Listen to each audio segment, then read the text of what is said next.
Hello, it's Dr. Rhonda Johnson. Today is Wednesday, April 14th, 2021. And today I'm going to be talking about the Johnson & Johnson vaccine and the issues with the blood clots. Well, I'm sure you heard about this recent development yesterday. As of April 12th, more than 6.8 million doses of the Johnson & Johnson vaccine, also called the Janssen vaccine, have been administered here in the United States. But yesterday, April 13th, the CDC and the FDA paused all doses of this vaccine in the United States to review data involving 6 reported cases here in the United States of a rare and severe type of blood clot in individuals who had received the Johnson & Johnson vaccine.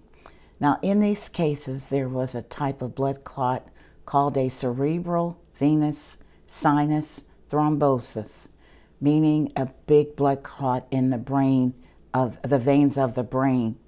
And it was seen in combination with low levels of blood platelets.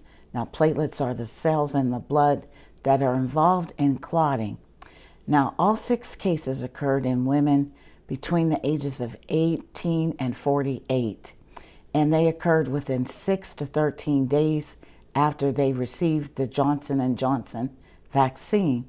Sadly, one person died and another person is in serious condition. Now, many people are talking about, did the government make the right call in stopping vaccination when this complication seems to be rare? I will just give you my opinion, and personally, yes, I think the FDA and the CDC made the right decision to pause vaccination, even though this may have compromised the public's confidence in the COVID vaccines.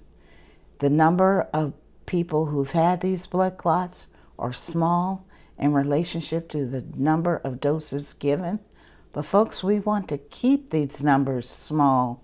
I personally would not want to see anyone die or suffer blood clots, even if the risk is rare. Now, the context of this decision I'm going to review, and it has to do with what's been going on with the AstraZeneca vaccine. And this might get a little bit complicated. I'm going to do my best to simplify. The Johnson & Johnson vaccine is very similar to the AstraZeneca vaccine, so I have to talk about the AstraZeneca vaccine.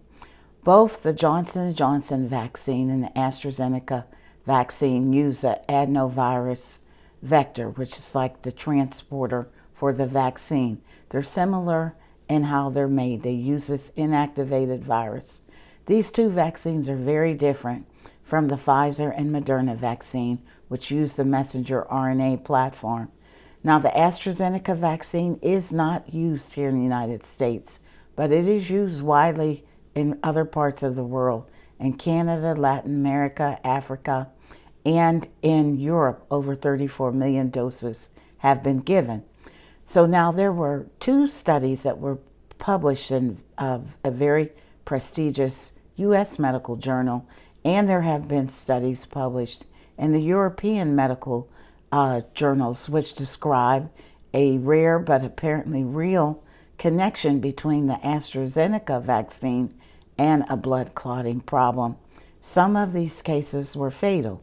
So with this AstraZeneca vaccine, I want to make sure I'm not talking about the Johnson & Johnson vaccine. There have been over 200 cases of this blood clotting problem reported in Europe.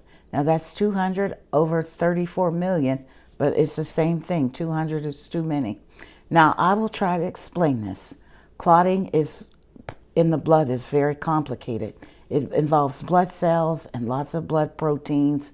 And what it appears to be, according to the experts, that the AstraZeneca vaccine may be causing in some people what is now being called vaccine-induced thrombotic thrombocytopenia, or VITT. Now, I know that's a lot. That's medical speak for when the vaccine causes an immune reaction that decreases the circulating level of blood platelets and the platelets seem to reduce particles which cause these blood clots to form or worsen. Now, these blood clots can be small or they can be large. They can travel to parts of the body and cause damage.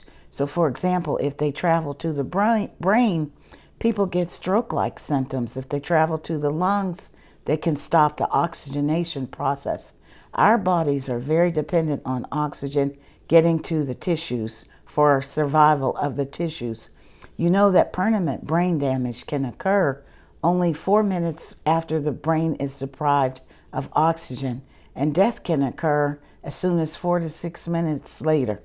So my guess is because the Johnson & Johnson vaccine is similar to the AstraZeneca vaccine, that's what caused the FDA and the CDC to pause the vaccine use to allow the experts to look at this situation once these clotting cases came up. So folks, we just have to let the scientists and the experts figure all this out. And they will. I'm confident that they will. And maybe they'll make some recommendations down the road as to who should get what vaccine versus another. Now, I want to remind folks that here in the United States, we are extremely, extremely privileged. We have COVID vaccine choices. We have options. We had 3 vaccines from which we could have chosen. Many parts of the world have absolutely no COVID vaccine at all. So what happens next? The folks review the data, and then people, most importantly, people who have gotten the Johnson & Johnson vaccine are asked to seek medical care if they experience within 3 weeks of vaccination the following symptoms. 1, a severe headache that does not go away. 2, significant abdominal pain or leg pain that won't go away. Or 3, increasing shortness of breath.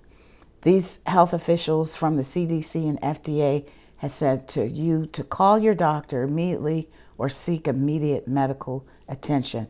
Now, folks, I know we're in the midst of a lot of anxiety. We've got all kind of stress, mental health issues, racial stress, confusion about these vaccines, escalating COVID cases, COVID variants, you know it, you name it. This is a lot, and this is enough to raise everybody's anxiety and cause a little bit of depression. So my last parting comments really have nothing to do with this blood clotting problem of the vaccines, but it's just general advice, folks. Let's just try to keep living our best lives, find our joy, take some deep breaths, stay connected to our loved ones, family, and friends, get some fresh air, do some physical activity, practice gratitude, and let's keep on living the best way we can. That's my message today. I know it's a little long, it's a little bit complicated. This is Dr. Rhonda Johnson. As always, my views are my own, and my only intent is to help save lives. Have a blessed day.